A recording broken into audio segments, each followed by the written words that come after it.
Grandes ideas de la filosofía. Teoría del conocimiento.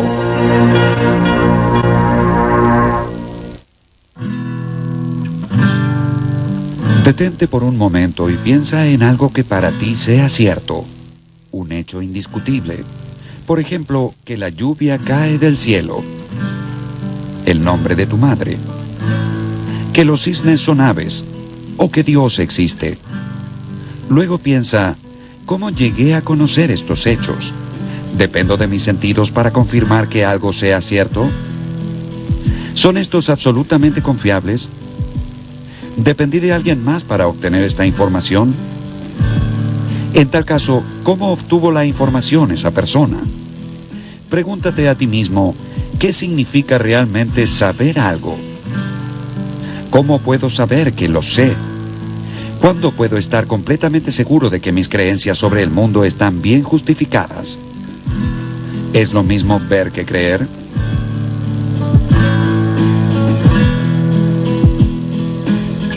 There's a vase on a table. Supongamos que sobre la mesa hay una vasija. Yo miro en esa dirección, pero entre la vasija y yo hay un dibujo muy preciso, o digamos, un holograma de la vasija, y lo que veo en realidad es el dibujo o el holograma. Entonces miro en esa dirección y veo una vasija, y llego a creer que allí hay una vasija basándome en el dibujo que veo de la misma. Mi creencia de que allí hay una vasija es cierta, porque de hecho la hay. Y realmente estoy convencido de ello. Y creo que si me preguntaran si sé que hay una vasija allí, diría que sí. Aunque, por otro lado, queda claro que si dijera algo así, estaría equivocado. Lo que puede afirmarse de una vasija puede afirmarse prácticamente acerca de cualquier otro aspecto del mundo. El estudio filosófico sobre la naturaleza y el alcance de lo que podemos saber es lo que se conoce como filosofía o teoría del conocimiento. La teoría del conocimiento aborda dos preguntas fundamentales. En primer lugar, ¿qué tienen en común las instancias del conocimiento? En otras palabras, ¿cuál es la naturaleza del conocimiento? Y en segundo lugar, ¿cuál es su alcance? La respuesta a estas preguntas presenta importantes consecuencias sociales. ¿Cómo podemos estar seguros de que alguien es culpable antes de enviarlo a la cárcel? ¿Los científicos amplían las fronteras del conocimiento o las van creando a medida que avanzan? Dependemos del conocimiento para tejer la trama de nuestra vida diaria, pero ¿en qué medida podemos confiar en aquello que denominamos conocimiento?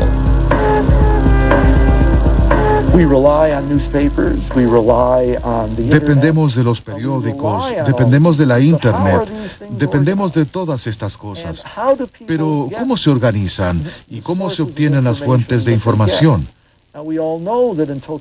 Como bien sabemos, bajo un régimen totalitarista, las personas están expuestas solamente a fuentes de información pública que fueron previamente aprobadas por los dictadores, que eligen a quienes se encargarán de restringir estas fuentes para satisfacer sus propios fines.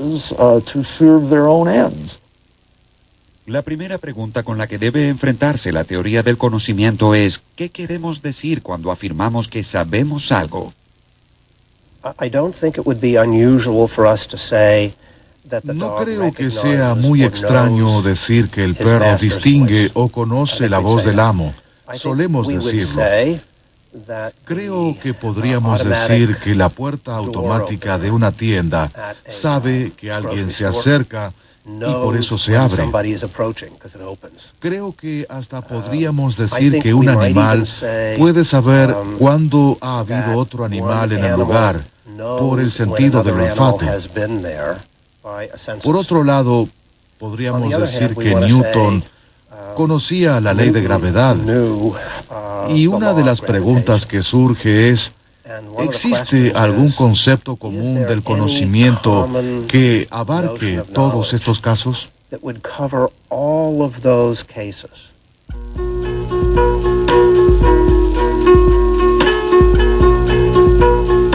El origen de la búsqueda humana para definir qué sabemos y cómo lo sabemos se remonta a la época de los filósofos clásicos griegos.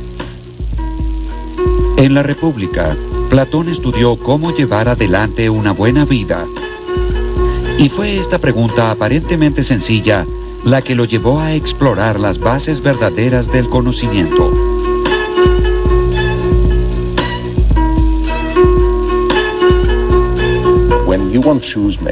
Cuando uno quiere un par de zapatos, va a un zapatero. Cuando uno quiere estar sano, consulta a un médico. Cuando uno quiere saber cómo es posible llevar una buena vida, hay que acudir a un filósofo. ¿Y cómo se funda una ciudad de esa manera? Lo primero que hay que hacer es educar a los niños con ideas, principios y valores correctos, con lo cual es necesario un sistema educativo. Asimismo, se necesita una filosofía de la educación, pero la filosofía de la educación implica una organización social, y a su vez, para que haya una organización social más una filosofía de la educación, es necesario saber qué aprenderán los niños, y para ello es necesaria la teoría del conocimiento. Para enfatizar que lo que sabemos no debe adquirirse de manera accidental, Platón propuso una analogía en la que se compara el conocimiento con la obra de un artista sumamente habilidoso.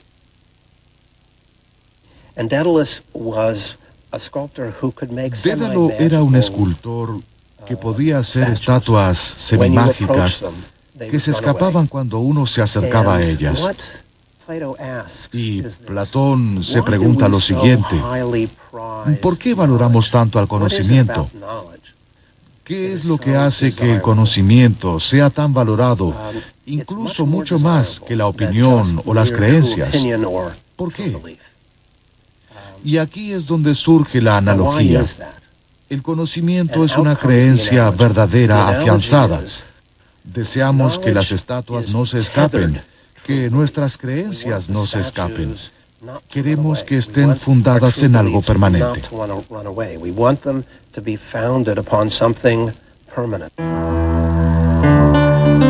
La República también contiene la famosa Alegoría de la Línea de Platón. Allí sostuvo que el conocimiento puede representarse por un segmento vertical dividido en dos partes desiguales, cada una de las cuales está a su vez compuesta por otras dos de tamaño también desigual. La parte inferior del segmento vertical corresponde a los conocimientos que la mente recibe por la sensación, es decir, opiniones o creencias.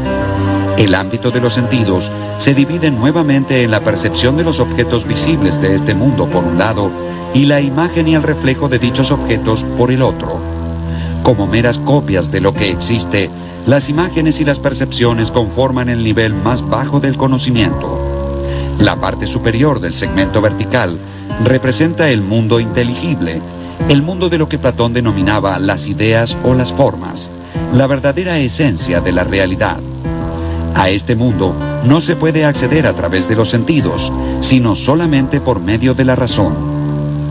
Aquí se presenta otra división del conocimiento, entre el conocimiento provisorio o incompleto por un lado y el conocimiento completo de las formas por el otro.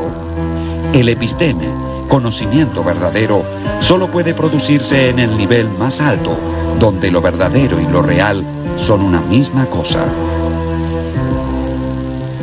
Entonces, en ese sentido, este mundo es falso, no es un mundo auténtico o genuino. De hecho, mucho de lo que ahora vemos bajo el concepto de verdad versus mentira es lo que Platón tratará bajo las nociones de auténtico versus falso. Y esta es una importante diferencia tanto en el campo de la metafísica como en el de la filosofía del lenguaje y la teoría del conocimiento. En su Alegoría de la Caverna, Platón ofreció una de las explicaciones más convincentes sobre la relación entre la verdad y la autenticidad.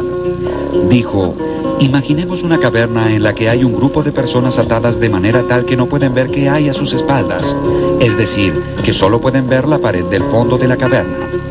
Detrás de ellos hay un muro que los separa de otras personas que están de pie, sosteniendo marionetas por encima del muro.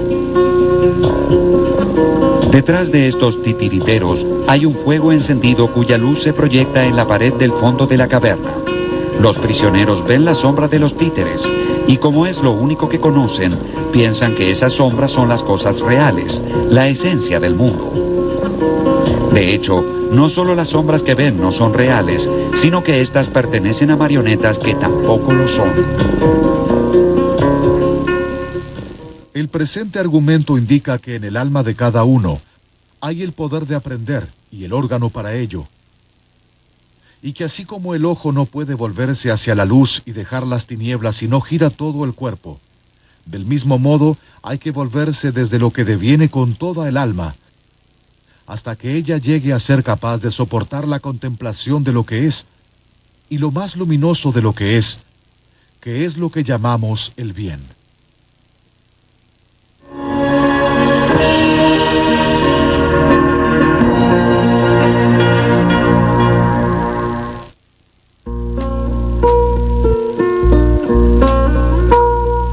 Aristóteles fue el principal discípulo de Platón y con frecuencia su más sagaz crítico. Rechazó la teoría de las ideas o de las formas de Platón, ya que las consideraba meras abstracciones de las cosas reales.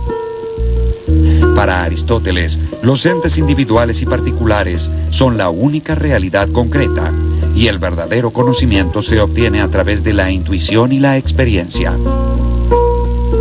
Conocemos la idea de triángulo por abstracción de las características comunes que observamos en los diversos triángulos que percibimos en nuestra vida cotidiana. Para Aristóteles, lo real, en última instancia, no son las ideas o las formas, sino los individuos.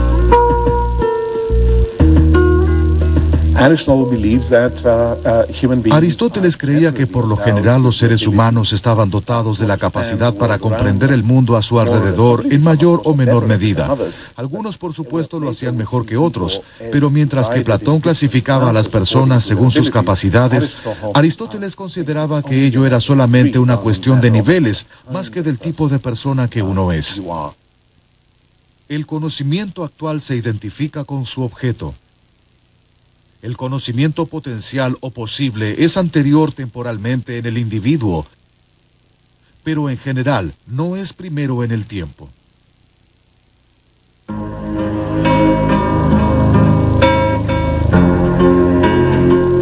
Una característica común de las teorías de Aristóteles y de Platón es que ambas buscan los cimientos sobre los que puede erigirse el conocimiento.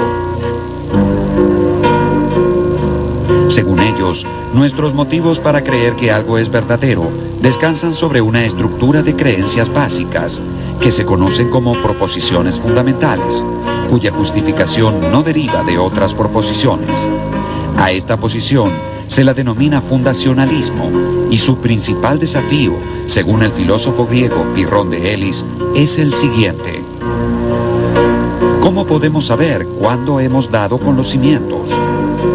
¿Dónde termina la cadena de razones? ¿Qué razones son ciertas por y en sí mismas?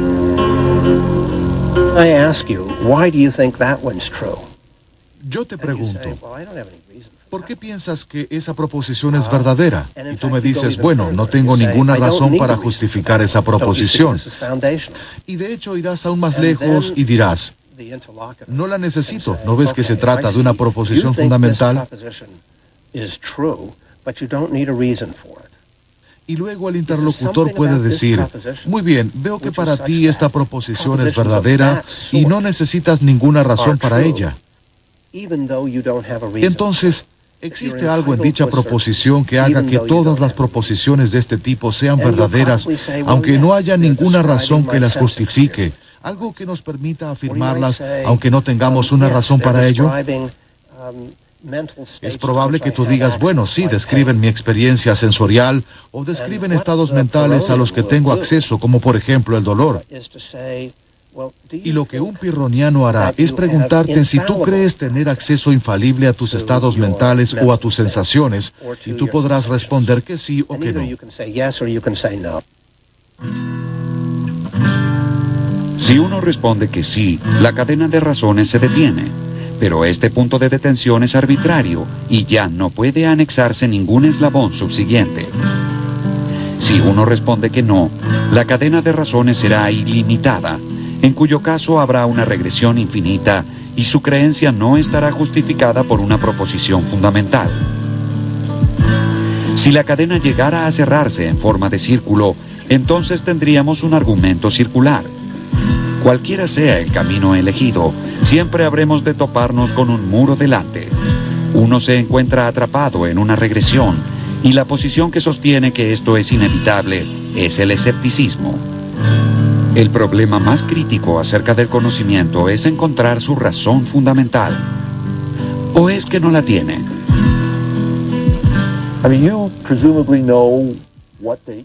Se supone que cada uno sabe la fecha en que nació. Seguramente tú confías en la veracidad de tu fecha de nacimiento. Bien, ¿qué justifica dicha creencia? Es posible que de muy pequeño, cuando comenzaste a ir a la escuela tal vez, tus padres te hayan dicho cuándo has nacido. Pero, ¿confías en tus padres? Ahora bien, si yo tuviera dudas acerca de mis padres, que desde ya no las tengo, pero si las tuviera, podría verificar el periódico de ese día de la ciudad en la que nací o mi partida de nacimiento y ver qué dicen, ver si coinciden con lo que me dijeron.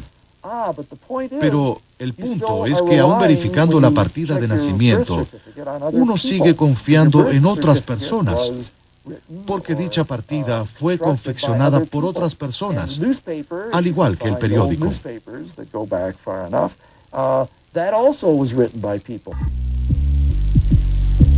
Los escépticos observaron que los argumentos opuestos a menudo tenían igual peso y creían que la búsqueda de la verdad era un proceso que no tenía fin.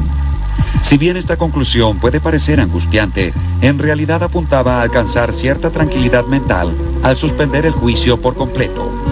Rechazaron el dogma en todas sus formas, y desde la época de Pirrón, los escépticos consideraron que los sistemas filosóficos levantaban sospechas, ya que sobrepasaban en gran medida los límites de lo que puede llegar a conocerse.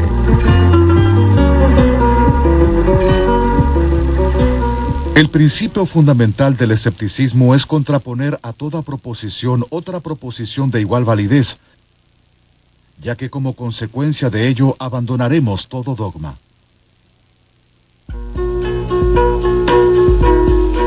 A pesar de la fuerza de sus argumentos, los escépticos no lograron desterrar al fundacionalismo, que aún hoy sigue siendo la posición más aceptada. El fundacionalismo puede adoptar distintas formas, como el empirismo, posición que sostiene que el conocimiento se adquiere a través de los sentidos, o el racionalismo, según el cual algunos tipos de conocimiento son innatos. El filósofo francés René Descartes, fundador de la escuela racionalista, afirmaba que hay ciertas ideas fundamentales que residen en el alma desde el nacimiento, tal como los principios fundamentales de la matemática.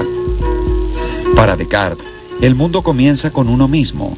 Todo lo demás está sujeto a la duda.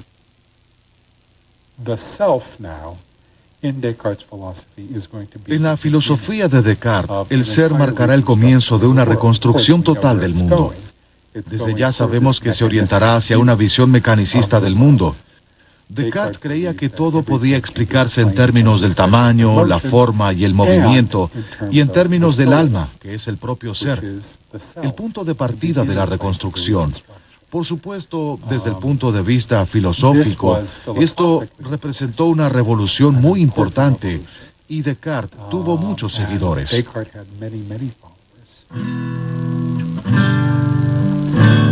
Aunque a Descartes se lo conoce por dudar acerca de todo, desde las experiencias sensoriales hasta su propia existencia, su duda es diferente de la del escepticismo clásico. Según Descartes, algo que se conoce por la luz natural de la razón no puede ser falso. Lo que lleva al error no es la falta de razón, sino la falta de método. Si la matemática ha hecho grandes progresos, si la lógica es inatacable, si la física ha puesto en evidencia los misterios del universo, entonces hay que pensar que la razón humana es apta para conocer el mundo a nuestro alrededor. Los escépticos estaban equivocados. Con un buen método y tiempo suficiente, no habrá secretos para la razón humana. Pero de estas ideas, unas son innatas, otras adventicias y otras hechas por mí. Puesto que la facultad de aprehender qué son las cosas, qué es la verdad y qué es el pensamiento, no parece provenir de otro lugar que no sea mi propia naturaleza. Descartes resalta el papel de la capacidad de razonamiento abstracto por encima del de los sentidos. De hecho, subestima el papel de los sentidos, mientras que Francis Bacon y gran cantidad de sus seguidores en Gran Bretaña otorgan mucha más importancia a la función de los sentidos humanos como fuente fundamental de aporte de información, y tratan a la razón como una facultad secundaria que en líneas generales simplemente organiza el material de los sentidos. The senses.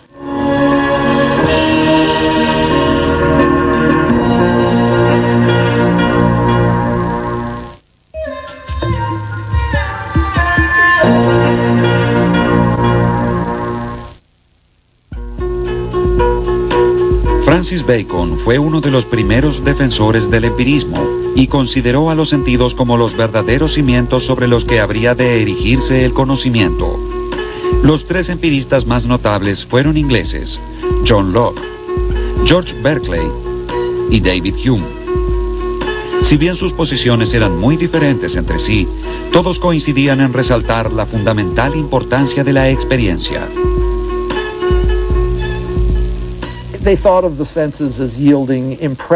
Consideraban que los sentidos producían impresiones o ideas en la mente, lo que nosotros conoceríamos como imágenes visuales. Es decir, que algo se vea de un cierto color y con una cierta forma. Y sostenían que estos datos sensoriales eran estados mentales u objetos que se presentan a la mente y están dentro de ella. John Locke fue un enemigo de la tiranía en todas sus formas y se opuso vehementemente a la noción cartesiana de las ideas innatas. Locke sostuvo que si estas verdades generales, como los principios lógicos y matemáticos, fueran innatos, un niño los conocería por sí mismo y no habría necesidad de enseñárselos. Debido a que las ideas innatas no existen, la mente humana se comporta como un papel en blanco que va adquiriendo contenido a través de la experiencia. Según Locke, una idea es toda representación que podamos tener en la mente. Lo que debemos hacer es trabajar con la experiencia y generalizar desde la experiencia. Y por ello hay cosas que nunca podremos saber, y hay otras que solo podemos conocer de manera imperfecta, en la medida en que la experiencia nos las muestre. Obsérvese a un niño desde su nacimiento y se verá cómo con el paso del tiempo, la mente se despierta más y más por los sentidos. Piensa más a medida que posee más materia para pensar. Si se pregunta cuándo un hombre empieza a tener ideas, creo que la verdadera respuesta es cuando tiene la primera sensación. El clérigo irlandés George Berkeley fue el siguiente gran empirista inglés. Al igual que Locke y Hume, Berkeley depositó su confianza en la experiencia sensorial.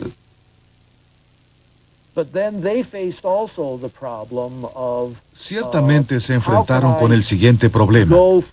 ¿Cómo puedo pasar de lo que está dentro de la mente a lo que se encuentra fuera de ella, en el mundo físico? Y advirtieron que había un problema. Berkeley en particular vio que había un problema y tomó una posición muy radical.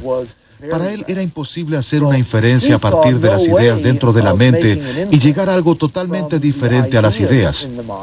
Y lo que dijo en realidad es que todo lo que las personas llaman el mundo físico exterior, todo lo externo a la mente, en realidad reside dentro de la mente. Es decir, que las sillas, las mesas y todo lo que pensamos como algo físico, en realidad existen dentro de nuestra mente.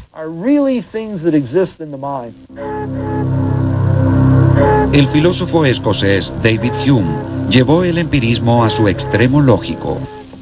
Según Hume, una percepción es toda representación que podamos tener en la mente. Hay dos tipos de percepciones: las impresiones, que son fuertes y nítidas, y las ideas, que son copias débiles de las impresiones. Por ejemplo, ver el color rojo es una impresión, recordarlo o imaginarlo es una idea. Toda impresión deja una idea como huella, y toda idea se origina en último término en una impresión. So one kind of impression are sensations. Las sensaciones son un tipo de impresión y Hume dirá que estas son básicas. Una vez que uno encuentra el origen de una justificación en una impresión, no es posible avanzar más.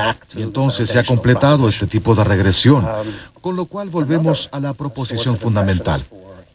Según Hume, hay otro tipo de impresiones, no impresiones del mundo exterior, sino de mi propio estado. Por ejemplo, siento dolor o estoy feliz. Esas cosas son impresiones internas, de mi ser, por así decirlo, impresiones de la mente en sí.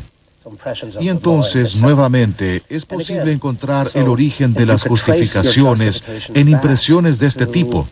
Y entonces, no tiene sentido continuar avanzando. Hume dirá, no es posible seguir avanzando. Hume escribió: la mente es una especie de teatro en el que distintas percepciones se presentan de forma sucesiva.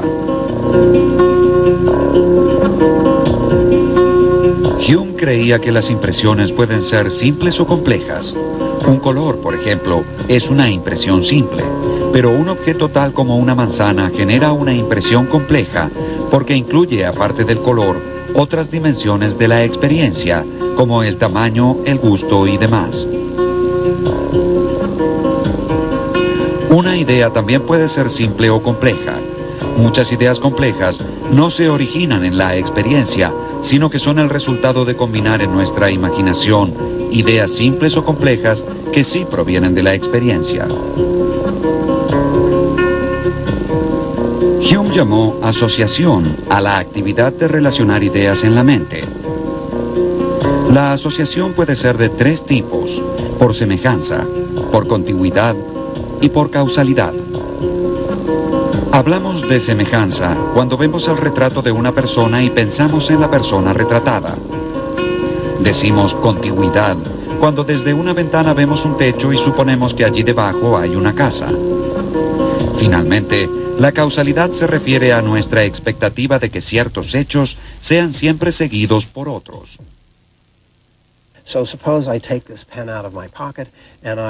Supongamos que saco esta lapicera de mi bolsillo, abro la mano y la lapicera se cae, y repito esta secuencia una y otra vez. Seguramente pensaré que en este mundo abrir la mano es causa suficiente para que la lapicera se caiga. Y por lo tanto, habré de creer no solo que la lapicera cayó en el pasado, sino que lo hará también en el futuro. Un seguidor de Hume preguntaría, ¿es posible que la lapicera no se caiga?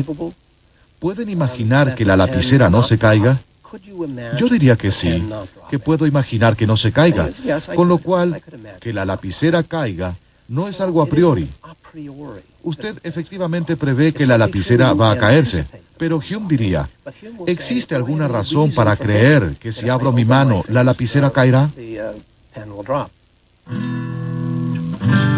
Para Hume, la noción de causalidad se reduce a la impresión de anticipación que surge de haber experimentado repetidas veces un hecho que siempre es seguido de otro. Si bien podemos relacionar mentalmente hechos cotidianos, como por ejemplo que los relámpagos preceden a los truenos o que los virus producen enfermedades, no es posible probar la conexión necesaria entre la causa y el efecto.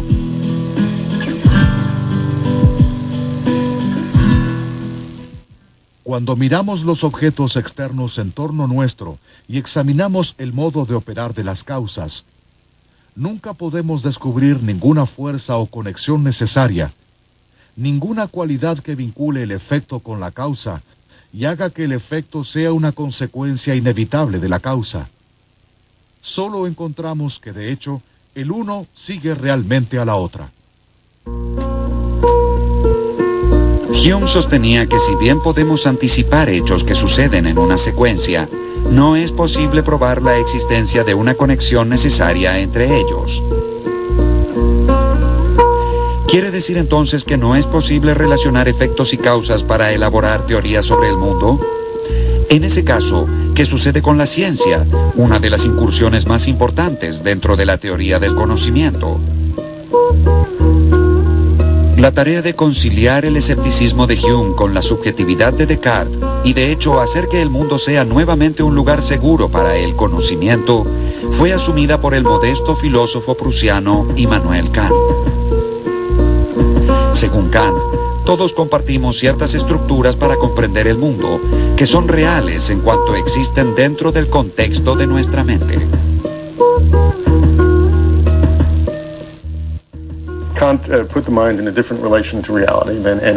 Kant estableció una relación diferente entre la mente y la realidad. Los filósofos que lo precedieron consideraron a la mente como un observador pasivo de la realidad y buscaron la manera de asegurarse de que se trataba de un buen observador pasivo. Kant se enorgullecía de lo que él denominó la revolución copernicana en filosofía. La noción de que la mente establece cómo se nos manifiesta la realidad, y en cierto modo la realidad tiene que adaptarse a las leyes de la mente, en lugar de ser la mente la que deba tratar de descubrir las leyes de la realidad, que son totalmente externas a la misma. A diferencia de Hume, para Kant el conocimiento científico de la naturaleza es universal y necesario, no simplemente probable. Pero se trata de una universalidad y una necesidad dentro del mundo de los fenómenos.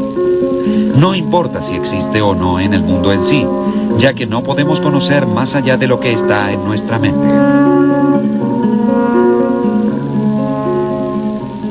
Sucede que para cierto tipo de conocimiento, la razón humana se ve asediada por preguntas que no puede rechazar, pues provienen de la naturaleza misma de la razón, pero que tampoco puede responder, ya que superan toda la capacidad de la razón humana.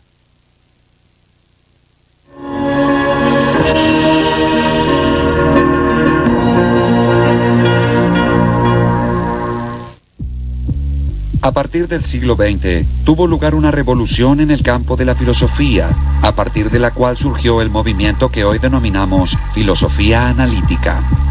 El filósofo inglés Bertrand Russell fue quien lideró dicha revolución. Russell sostuvo que conocimiento es un término bastante general y vago, ya que debe incluir el conocimiento animal además del humano, y dentro del humano, tanto el cotidiano como el científico. El colega de Russell, George Edward Moore, ofreció una visión más realista acerca del conocimiento. Según Moore, el ser es independiente del conocimiento que tengamos del mismo. La conciencia no hace sino reflejar lo real. El escepticismo cartesiano sobre el mundo exterior sencillamente no puede justificarse, con lo cual las pruebas elementales que para Descartes resultaron de extremada dificultad, como por ejemplo probar que tengo dos manos, para Moore eran la simplicidad en sí misma.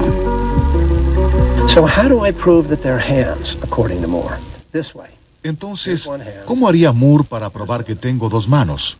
De esta manera, aquí hay una mano y aquí está la otra. Acabo de probar que tengo dos manos. ¿Qué más se necesita?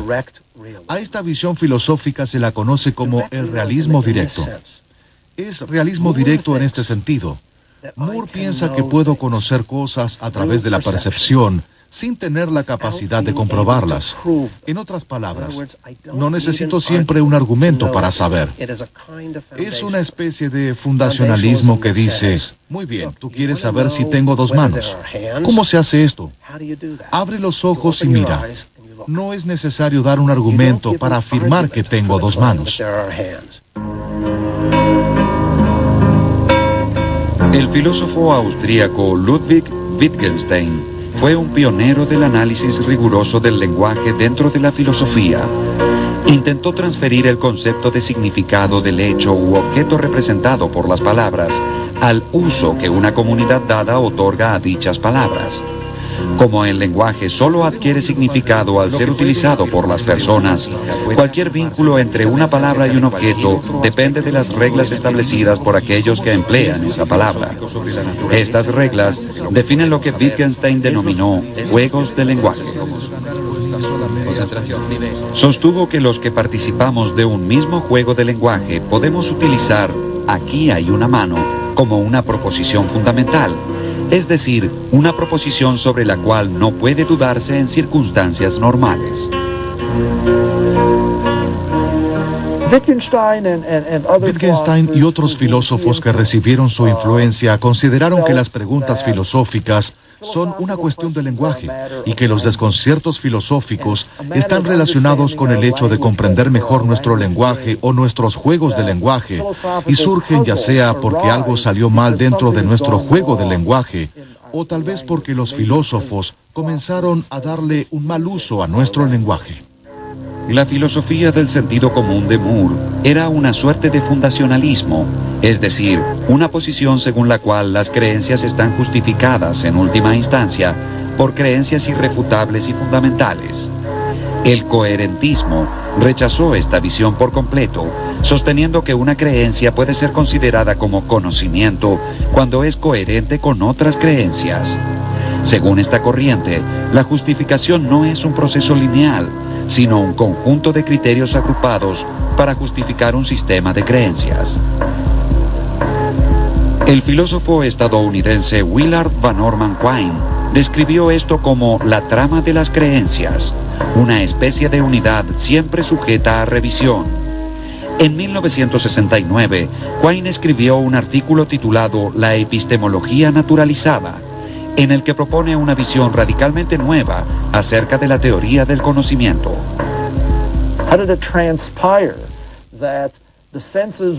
¿Cómo fue que los sentidos se vieron atacados por ondas de luz y de sonido y en última instancia estas mismas personas que fueron atacadas por la luz y el sonido formularon diversas afirmaciones con las que elaboraron teorías científicas? O si habláramos de creencias, ¿cómo fue que llegaron a creer en una serie de teorías científicas sobre el comienzo del cosmos, el universo o sobre lo que le sucedió a los dinosaurios y demás? ¿Cómo sucedió todo esto? Bien, esa es básicamente una pregunta acerca de cómo funciona la mente, cómo se forman las creencias y las teorías. Con lo cual es una pregunta que compete a la psicología. Y Quine afirmó muy radicalmente que la teoría del conocimiento entonces debía ser parte de la psicología. La totalidad de lo que denominamos conocimiento o creencias, que comprende tanto aspectos sencillos de la geografía y la historia como las más complejas leyes de la física atómica o de la matemática pura y la lógica, consiste en una trama hecha por el hombre que solo afecta a la experiencia de manera marginal. Otro gran desafío para las nociones tradicionales de la teoría del conocimiento fue el breve pero sagaz artículo escrito por el filósofo estadounidense Edmund Gettier. En él se abordó la idea de la creencia justificada con el siguiente argumento. Supongamos que dos personas, el señor Smith y la señora Jones, se presentan a una entrevista laboral. Están afuera de la oficina del jefe sentados uno al lado del otro, y mientras esperan, Smith ve cómo Jones cuenta las monedas que saca de su bolsillo. Tiene 10 monedas. La señora Jones entra a la oficina para tener su entrevista, y en ese momento, el jefe sale y le habla al señor Smith. Le dice que la señora Jones es una vieja amiga de la familia y que por supuesto ella se quedará con el puesto de trabajo. El señor Smith queda muy desilusionado y murmura desconsoladamente para sí. La persona a quien le darán el puesto de trabajo tiene 10 monedas en su bolsillo. Pero supongamos que el jefe hubiese estado bromeando y que en realidad era al señor Smith a quien iban a darle el trabajo. Y supongamos que, sin Smith saberlo, él también tuviera 10 monedas en su bolsillo. Si bien es evidente que la afirmación de Smith, la persona a quien le darán el puesto de trabajo tiene 10 monedas en su bolsillo, es cierta, queda claro también que Smith no sabe que es cierta. Entonces, el señor Smith tenía una creencia justificada y verdadera, pero no conocimiento. Según Gettier, la conclusión inevitable es que el conocimiento debe ser algo más que una creencia justificada y verdadera. Después de Gettier, los filósofos trataron de encontrar una nueva visión del conocimiento. Tradicionalmente, se había adoptado la visión internalista de que lo necesario para proveer una justificación se encontraba disponible para la conciencia. Si bien Descartes y Locke diferían en diversos aspectos, ambos eran internalistas, en tanto que para ellos, la justificación se relacionaba con estados internos de conocimiento consciente. El externalismo, en cambio, se relacionaba con los factores externos de una persona. Una de las teorías externalistas que surgieron después de Gettier fue la teoría causal del conocimiento.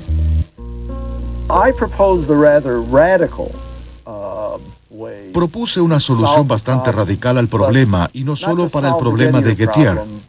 Se la consideró radical por ciertas diferencias en el enfoque que propuse y porque era popular en su momento. Propuse la teoría causal del conocimiento. La idea a grandes rasgos es la siguiente. Si la creencia en tu mente está causalmente conectada de un modo correcto con los hechos que hacen que dicha creencia sea verdadera, entonces puede decirse que tienes conocimiento sobre ello. Pero si no está conectada adecuadamente, entonces no puede decirse que tengas ningún conocimiento sobre ello. Supongamos que estoy conduciendo por el campo con mi hijo y señalo diferentes cosas. Allí hay una vaca, un silo, una granja y un granero. Y tú sabes que estas son cosas comunes y corrientes y que lo que señalé es efectivamente una vaca, un caballo, una granja, un granero y demás. Perfecto. Pero supongamos que aunque ese granero que señalé sea un granero viejo, común y corriente, sin yo saberlo, en dicha localidad hay muchas, pero muchas otras cosas que se parecen a graneros, pero son solamente fachadas de papel maché. Y si uno se acercara más, vería que no son graneros de verdad, sino meras fachadas de papel maché que desde la ruta se ven como graneros.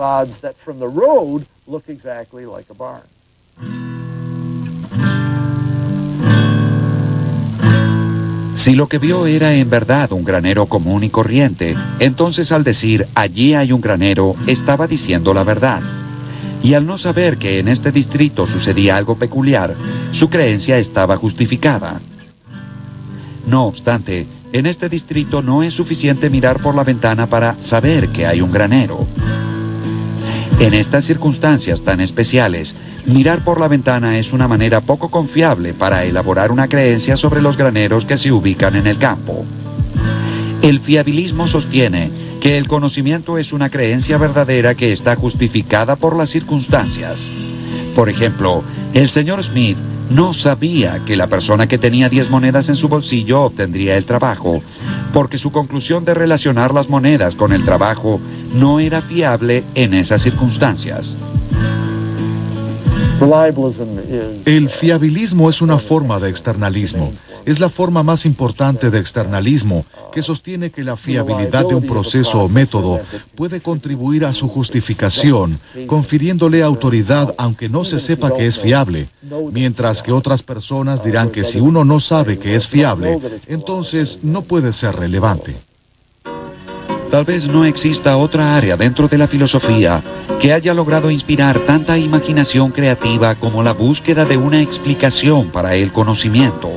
De alguna manera, este proyecto hace surgir el narrador en cada uno de los filósofos, que habrán de contar historias tan variadas como la sublime alegoría de la caverna o el sereno cuadro de graneros en el campo. Y sin embargo, la teoría del conocimiento también debe enfrentarse con el poderoso legado del escepticismo. Con todas las historias relatadas y las teorías propuestas, debemos preguntarnos, ¿qué sabemos ahora sobre el conocimiento que no se supiera ya en los tiempos de la Grecia antigua? Como escribió Sófocles, ¿cuán terrible puede ser el conocimiento de la verdad cuando la misma es inevitable?